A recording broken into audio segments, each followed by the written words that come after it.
आपने वो कहावत सुनी होगी ना, सिर मुड़ाते ही ओले पड़े।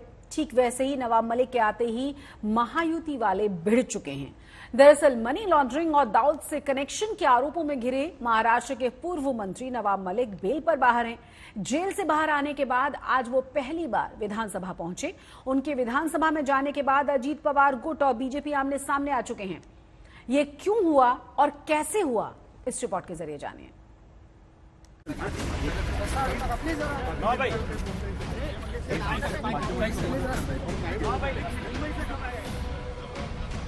नागपुर में विधानसभा सत्र की शुरुआत हुई तो नवाब मलिक भी आए। मीडिया को देखकर मुस्कुराए और सवालों से घबराए। कौन से गुट के साथ रहेंगे? एनसीपी के कौन से गुट के साथ हैं? चाचा शरद पवार का हाथ थामे हैं या फिर भतीजे अजीत पवार के समर्थन में हैं? विधानसभा सत्र के दौरान विपक्ष के साथ रहेंगे या सत्ता पक्ष की ओर?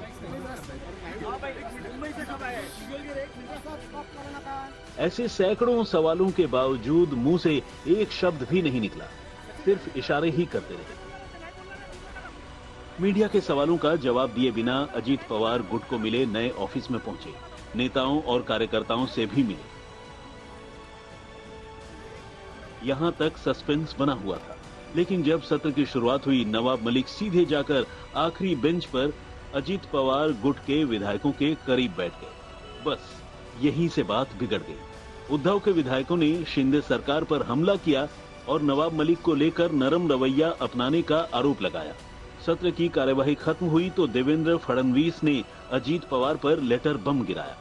चिट्ठी में नवाब मलिक को लेकर नाराजगी जाहिर की। देवेंद्र फडणवीस ने लिखा, जिस तरह के गंभीर आरोप उन पर लगे हैं, उस स्थिति में उनको महायुति में शामिल करना ठीक नहीं। सत्ता आती है, जाती है, लेकिन सत्ता की अपेक्षा देश महत्वपूर्ण है। सत्ता आती है, सत्ता जाती है, लेकिन कुछ बिंदुओं पर हम कॉम्प्रोमाइज कर नहीं सकते, ना करेंगे। जिस प्रकार के आरोप नवाब मलिक की ओर है, वो आरोपों को देखकर उनके समर्थन का साथ या लेना यह भारतीय जनता पार्टी को मंजूर नहीं है। यही भूमिका माननीय देवेंद्र जी ने सम्माननीय अजीत दादा को लिखी है और हमारा पूरा भरोसा है माननीय अजीत दादा भी उसके ऊपर सकारात्मक निर्णय करेंगे। नवाब मलिक को लेकर अजीत पवार को लिखी देवेंद्र फडणवीस की चिट्ठी बाहर आते ही हड़कंप मचा। सियासी मोर्चे तन गए। अजीत पवार गुट ने कहा कि नवाब मलिक के खिलाफ आरोप साबित नहीं हुए हैं। वहीं बीजेपी कह रही है कि आरोप काफी गंभीर हैं। कि अगर नवाब भाई के बारे में आपकी कोई शिकायत हो तो खुद जाके अजीत दादा के साथ मिलकर भी एक बात आप कर सकते थे, लेकिन ठीक है, आपने पत्र वायरल किया तो इसका जवाब भी अजीत दादा ही देंगे। के लिए माननीय अजीत दादा को जो खत लिखा है उसमें स्पष्टता से ये दिखता है कि देश हित प्रथम है, देश प्रेम प्रथम है। जिनके ऊपर आरोप लगाए गए हैं उस बारे में भी उन्होंने कहा है कि मेरी वैयक्तिक शत्रुता उनसे नहीं है या वैयक्तिक हमारा कोई द्वेष नहीं है। जिस वक्त कोर्ट से उन्हें निर्दोष छोड़ा जाएगा उस वक्त हम स्वयं उनका स्वागत करेंगे। नवाब मलिक फिलहाल मेडिकल जमानत पर हैं। फरवरी 2022 में ईडी ने मनी लॉन्ड्रिंग के आरोप में गिरफ्तार किया था। नवाब मलिक के केस का कनेक्शन दाऊद इब्राहिम से भी है। नवाब मलिक करीब 18 महीने तक जेल में रहे। अगस्त 2023 में सेहत खराब होने की वजह से सुप्रीम कोर्ट ने उन्हें मेडिकल जमानत दी।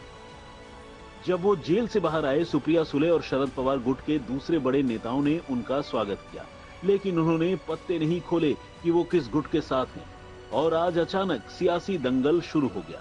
अब उस दंगल में शरद पवार गुट ने भी एंट्री मारी और बीजेपी पर तलवार चलाई। वहीं दूसरी ओर शिंदे गुट ने बीजेपी के लिए ढाल लगाया। आज विधानसभा में आए और हमारी और उनकी मुलाकात नहीं हुई, लेकिन ऐसा दिखाई दिया है कि सत्तारूढ़ पार्टी के पक्ष के साइड में वो बैठे थे और इसीलिए आज भारतीय जनता पक्ष ने एक्सप्लेनेशन के लिए एक खत लिखा, जो खत शायद वो फोन करके भी अजीत पवार जी को बोल सकते थे, लेकिन उन्होंने पसंद किया खत लिखना और खत लिखने के बाद वो वायरल भी किया गया।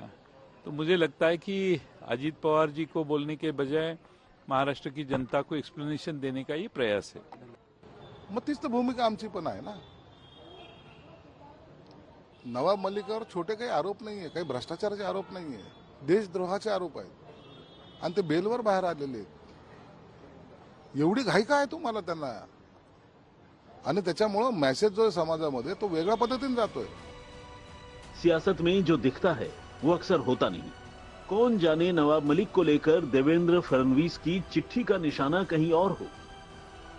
योगेश पांडे के साथ ऋत्विक भालेकर, नागपुर, आज तक.